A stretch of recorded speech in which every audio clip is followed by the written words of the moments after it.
You, John Fitzgerald Kennedy, do solemnly swear I, John Fitzgerald Kennedy, do solemnly swear that you will faithfully execute the office of President of the United States that I will faithfully execute the office of President of the United States and will, to the best of your ability, and will, to the best of my ability, preserve, protect, and defend the Constitution of the United States. preserve, protect, and defend the Constitution of the United States. So help you God. So help me God.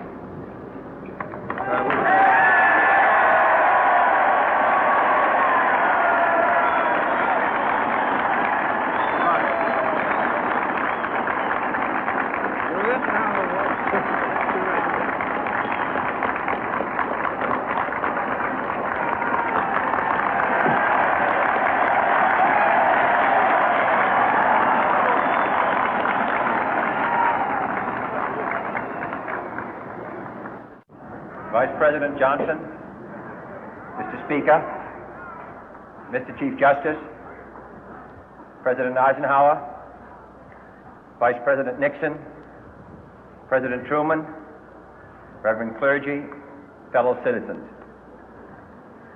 We observe today not a victory of party, but a celebration of freedom, symbolizing an end as well as a beginning, signifying renewal as well as change. For I have sworn before you and Almighty God the same solemn oath our forebears prescribed nearly a century and 3/4 ago.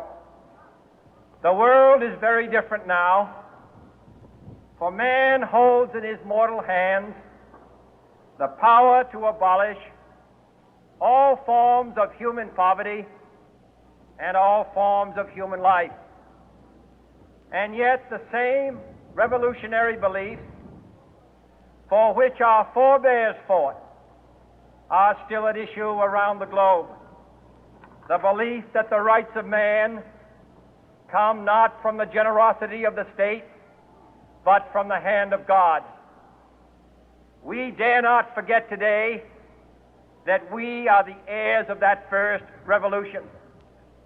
Let the word go forth from this time and place to friend and foe alike that the torch has been passed to a new generation of Americans born in this century, tempered by war, disciplined by a hard and bitter peace, proud of our ancient heritage, and unwilling to witness or permit the slow undoing of those human rights to which this nation has always been committed and to which we are committed today at home and around the world.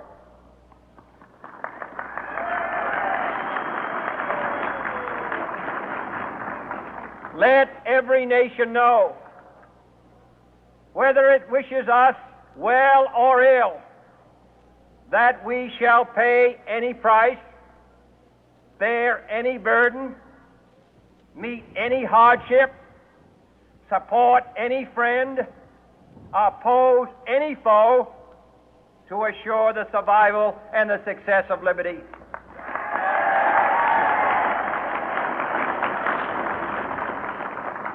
This much we pledge and more. To those old allies whose cultural and spiritual origins we share, we pledge the loyalty of faithful friends. United, there is little we cannot do in a host of cooperative ventures. Divided, there is little we can do, for we dare not meet a powerful challenge at odds and split asunder. To those new states whom we welcome to the ranks of the free, we pledge our word that one form of colonial control shall not have passed away, merely to be replaced by a far more iron tyranny.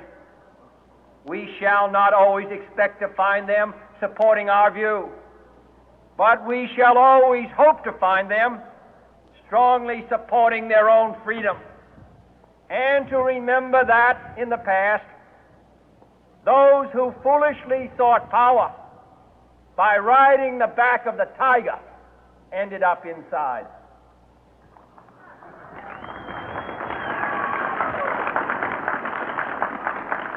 To those people in the huts and villages of half the globe struggling to break the bonds of mass misery, we pledge our best efforts to help them help themselves for whatever period is required, not because the communists may be doing it, not because we seek their votes, but because it is right.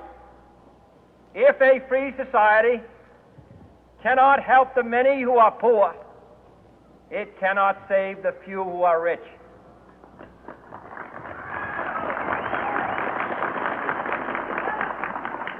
To our sister republics south of our border, we offer a special pledge to convert our good words into good deeds, in a new alliance for progress, to assist free men and free governments in casting off the chains of poverty.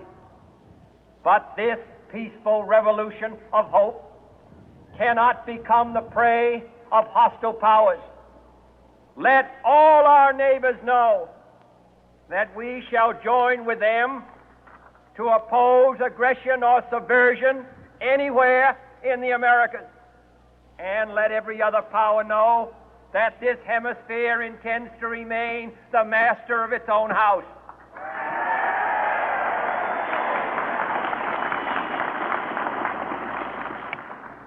To that World Assembly of Sovereign States, the United Nations, our last best hope, in an age where the instruments of war have far outpaced the instruments of peace, we renew our pledge of support to prevent it from becoming merely a forum for invective, to strengthen its shield of the new and the weak, and to enlarge the area in which its writ may run. Finally, to those nations who would make themselves our adversary, we offer not a pledge, but a request that both sides begin anew the quest for peace. Before the dark powers of destruction, unleashed by science, engulf all humanity in planned or accidental self-destruction, we dare not tempt them with weakness, for only when our arms are sufficient beyond doubt can we be certain beyond doubt that they will never be employed. But neither can two great and powerful groups of nations take comfort from our present course, both sides overburdened by the cost of modern weapons, both rightly alarmed by the steady spread of the deadly atom, yet both racing to alter that uncertain balance of terror that stays the hand of mankind's final war. So let us begin anew, remembering on both sides that civility is not a sign of weakness, and sincerity is always subject to proof. Let us never negotiate out of fear, but let us never fear to negotiate.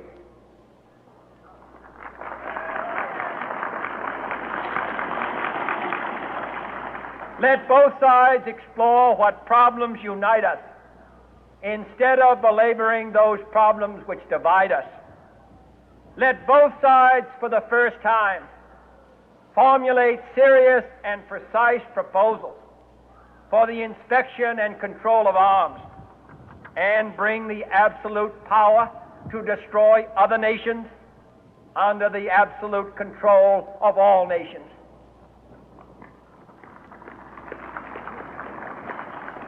Let both sides seek to invoke the wonders of science instead of its terrors. Together, let us explore the stars, conquer the deserts, eradicate disease, tap the ocean depth, and encourage the arts and commerce. Let both sides unite to heed in all corners of the earth the command of Isaiah to undo the heavy burden and let the oppressed go free. And if a beachhead of cooperation may push back the jungle of suspicion, let both sides join in creating a new endeavor, not a new balance of power, but a new world of law, where the strong are just and the weak secure and the peace preserved. All this will not be finished in the first 100 days, nor will it be finished in the first 1,000 days, nor in the life of this administration, nor even perhaps in our lifetime on this planet. But let us begin.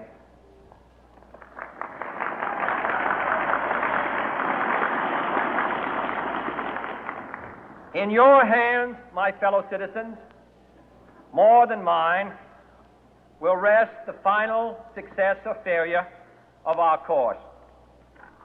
Since this country was founded, each generation of Americans has been summoned to give testimony to its national loyalty. The graves of young Americans who answered the call to service surround the globe. Now the trumpet summons us again, not as a call to bear arms, though arms we need, not as a call to battle, though in battle we are, but a call to bear the burden of a long twilight struggle, year in and year out, rejoicing in hope, patient in tribulation, a struggle against the common enemies of man, tyranny, poverty, disease, and war itself. Can we forge against these enemies a grand and global alliance, north and south, east and west, that can assure a more fruitful life for all mankind? Will you join in that historic effort?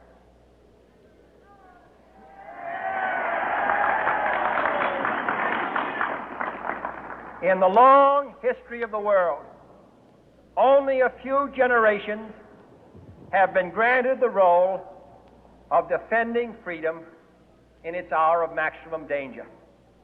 I do not shrink from this responsibility. I welcome it.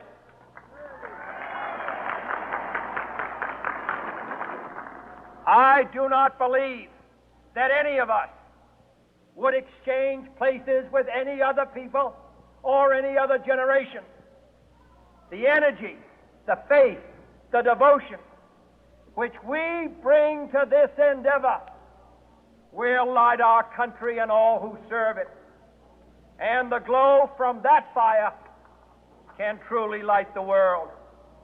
And so, my fellow Americans, ask not what your country can do for you, ask what you can do for your country.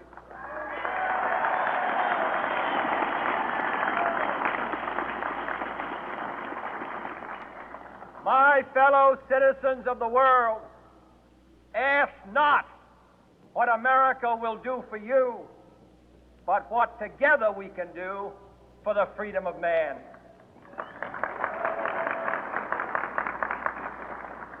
Finally, whether you are citizens of America or citizens of the world, ask of us here the same high standards of strength and sacrifice which we ask of you.